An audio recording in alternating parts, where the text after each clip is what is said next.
আজকে হচ্ছে জানুয়ারির 4 তারিখ। তো তোমরা তো সবাই দেখেছো যে জন্মদিন উপলক্ষে আমাদের বাড়িতে ছোটো মামা মাইমা সবাই এসেছিল। তো দুদিন একটু ব্যস্ত ছিলাম, তাই কোথাও ঘুরতে যাওয়ার সুযোগ পাইনি। তো আজকে সকালবেলা মাইমা বলল যে চল হিলটপ ঘুরে আসি। তো আমার বেশ মনে মনে আনন্দই লাগলো, কারণ আমি এত বছর হয়ে গেল, মানে আমি জন্ম থেকে এখানে আছি, কিন্তু এই হিলটপ জায়গাটি আমি কিন্তু এখনো পর্যন্ত দেখিনি।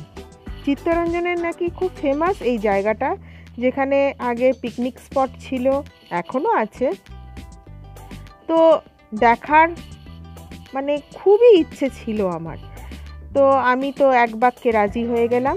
তো দুপুরবেলায় খাওয়া দাওয়া সেরে গুগল ম্যাপ অন করে আর গাড়িতে গান চালিয়ে আমরা সবাই হিলটপের উদ্দেশ্যে রওনা দিলাম।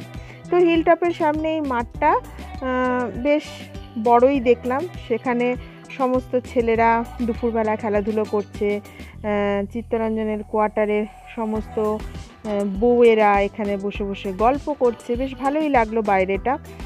আর গুগল ম্যাপ ভাগ্যিস ছিল, নয়তো আমি তো রাস্তাটা চিনি না, তাহলে আমরা হয়তো এখানে পৌঁছাতেই পারতাম না।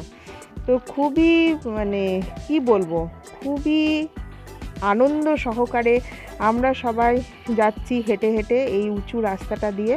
আর আশেপাশে জঙ্গলে ঘেরা, আর পাশের দেওয়ালটা দেখে মনে হচ্ছে রং করা হয়েছে কিছুদিন আগেই, কিছু দিন না, হয়তো কয়েকটা বছর আগে।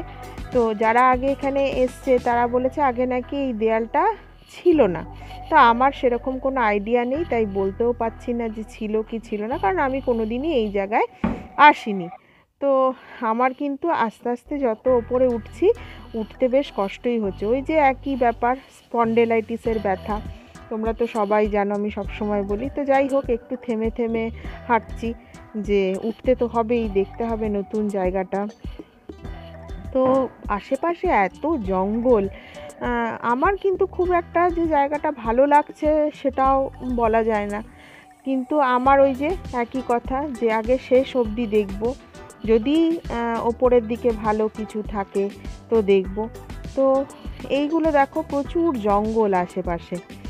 তো আমি ভাবছি যে দেখি চলো ওপরের দিকে, কারণ এখান থেকে নাকি চিত্তরঞ্জন শহরটা পুরোটাই দেখা যায়।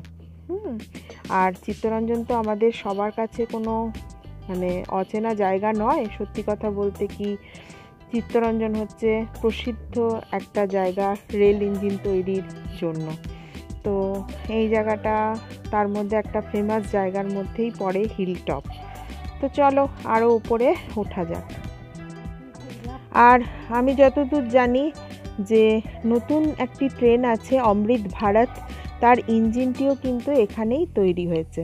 তো বুঝতেই পারছো আমাদের জায়গাটি কিন্তু ফেলনা নয়, বেশ ফেমাস। তো চলো, আমি তো মোটামুটি হাঁপিয়ে উঠেছি, আর দূর থেকে বাকি তিনজনকে দেখাচ্ছি। আমি আর ছোটো মামা একটু এগিয়ে আছি বটে, যতই কোমরে ব্যথা হোক, তাই না, আমরা কিন্তু এগিয়ে আছি। আর দূর থেকে রাস্তাটা ঠিক এরকম লাগছে। আর এই পাইপ লাইনগুলো ঠিক কি আমি বলতে পারবো না, লেখা আছে ওয়াটার ট্যাঙ্ক। তো এই যে এখানে আছে তোমার ওই সানলাইটের সাহায্যে, সৌরশক্তির সাহায্যে স্ট্রিট লাইটগুলো যখন জ্বলে, তখন এখানে একটা টারবাইনকে কাজে লাগিয়ে এখানে স্ট্রিট লাইট জ্বলে। আর ওই যে দূরের সিঁড়িটা দেখছো, ওইটা হচ্ছে আমাদের গন্তব্যস্থল। আর এখানে একটা ফ্ল্যাগ বোধহয় হয়েস্ট করা হয় 15ই আগস্ট বা 26শে জানুয়ারি, জানি না, আমি ঠিক বলতে পারছি না, কারণ আমার কোনো আইডিয়া নেই। তো যাই হোক, চলো, তোমাদের সাথে গল্প করতে করতে কিন্তু আমি মোটামুটি টপে পৌঁছে গেছি। দেখো, পর্বতে উঠতে পারিনি, হিমালয় পর্বতে উঠতে পারিনি, আমি কিন্তু হিল টপে উঠে পড়েছি। হ্যাঁ, তো চলো কি আছে দেখে নেওয়া যাক এই হিল টপের ওপরে উঠে।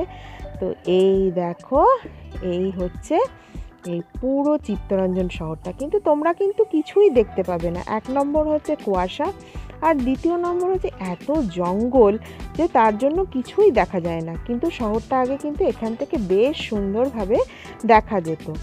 আমি CLW কর্তৃপক্ষের কাছে একটাই অনুরোধ করছি যে এইগুলো তো আমাদের একটা দেখার জায়গা, বা আমাদের কেন, যারা বাইরে থেকে আসে তারা এই সব জায়গার নাম শুনে এখানে আসতে চায় জিনিসটাকে দেখার জন্য। তারা যদি একটু সচেতন হয়, এই সমস্ত জঙ্গলগুলোকে কাটানোর ব্যবস্থা করে, যাতে শহরটাকে আমরা সুন্দরভাবে একটু দেখতে পারি, সেটারই অনুরোধ করছি আমি সিএলডব্লিউর কাছে, যে তারা যদি একটু ইনিশিয়েটিভ নেয় এই ব্যাপারে, যে দেয়াল টেয়াল আরও গুছিয়ে আরও সুন্দর রং ঠং করে, বা যে বসার জায়গাগুলো আছে সেইগুলোকে আরও সুন্দর করে, মানে খুব কালারফুল করে যদি আমাদের সামনে ধরেন তারা, তাহলে কিন্তু একটা পর্যটনের দারুণ জায়গা কিন্তু এই জায়গাটি।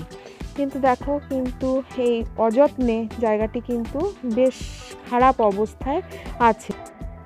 তাহলে আজকের ব্লগ এতটুকুনি, তোমাদের একটা ফেমাস জায়গা দেখিয়ে দিলাম, চিত্তরঞ্জনের হিল টপ, আর সিএলডব্লিউর কাছে আবেদন করলাম যেন এর ঠিকঠাক রক্ষণাবেক্ষণ করা হয়।